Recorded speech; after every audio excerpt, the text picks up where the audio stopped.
अब इस क्वेश्चन को करते हैं। एक ट्रेन है, वो आपका मान लीजिए इस पॉइंट से स्टार्ट होती है, ट्रेन इस पॉइंट से स्टार्ट होती है, ट्रेन की स्पीड है 60 किलोमीटर पर आवर और लेट से डी डिस्टेंस कवर करने के बाद ट्रेन की स्पीड 40 किलोमीटर पर आवर हो जाती है और 40 किलोमीटर पर आवर की स्पीड से ट्रेन इस डिस्टेंस का 3 टाइम डिस्टेंस कवर कर रही है। ठीक, तो आपको यहाँ पर कैलकुलेट करना है कि इस ट्रेन की एवरेज स्पीड क्या होगी, इस ट्रेन की एवरेज स्पीड क्या होगी, क्योंकि यहाँ पर आपका स्पीड चेंज हो गया है, तो इस ट्रेन की एवरेज स्पीड क्या होगी ये आपको यहाँ पर कैलकुलेट करना है।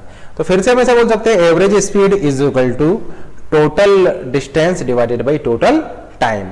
अब आप एक काम कीजिए, डिस्टेंस को हम एक कुछ ऐसा मान लेते हैं जो कि आपका कैंसिल करने में आपका इजी रहे। तो 60 और 40 का एलसीएम मान लीजिए, या मान लीजिए कि 60 और 40 का जो कॉमन टर्म हो जाएगा वो 240 किलोमीटर मान लीजिए आप, है ना। तो मान लीजिए कि ये जो डिस्टेंस है ये 240 किलोमीटर है, क्योंकि ये आपका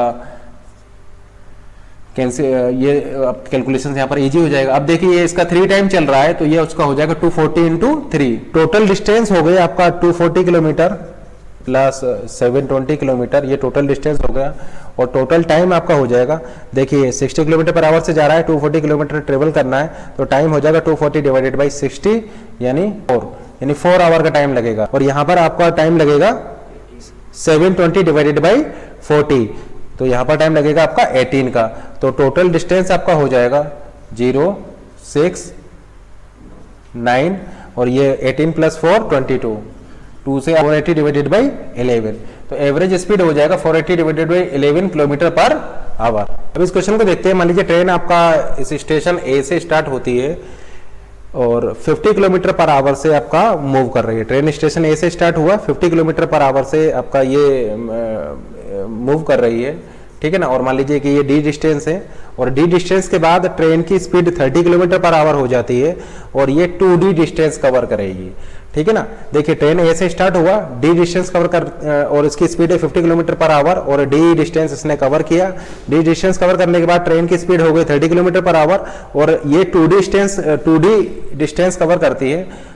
एंड 2D डिस्टेंस कवर करने के बाद ट्रेन की स्पीड हो गई है 10 किलोमीटर पर आवर और ये ट्रेन आपका मान लीजिए फिर 3D डिस्टेंस कवर कर रही है और 3D डिस्टेंस कवर करने के बाद मान लीजिए स्टेशन बी पर पहुंच जा रही है। तो आपको कैलकुलेट करना है इस ट्रेन की एवरेज स्पीड क्या होगी। ट्रेन आपका 50 किलोमीटर पर आवर से स्टार्ट हुआ, डी डिस्टेंस कवर करने के बाद स्पीड हो गई ट्रेन की 30 kilometre per hour, 2D distance cover करने के बाद ट्रेन की स्पीड हो गई 10 किलोमीटर पर आवर और वो 3D डिस्टेंस फिर कवर करता है। तो आपको ट्रेन यहाँ पर कैलकुलेट करना है ट्रेन की एवरेज स्पीड क्या हो जाएगा। तो एक काम करते हैं, 50, 30 और 10 का हम एलसीएम ले लेते हैं, क्योंकि 50, 30, 10 का एलसीएम लेंगे तो कैलकुलेशंस में आपको इजी रहेगा। तो 50, 30 और 10 का एलसीएम आपका हो जाएगा 150, एलसीएम हो जाएगा इसका 150, यानी हम डी की वैल्यू को 150 किलोमीटर मान लेते हैं। तो डी अगर आपका 150 है तो ये आपका हो जाएगा 300 किलोमीटर और ये आपका हो जाएगा 450 किलोमीटर। तो एवरेज स्पीड होता है आपका total distance divided by total time. तो टोटल डिस्टेंस है 150 प्लस 300 प्लस 450 ये किलोमीटर, ये टोटल डिस्टेंस हो जाएगा इतना kilometre divided by total time.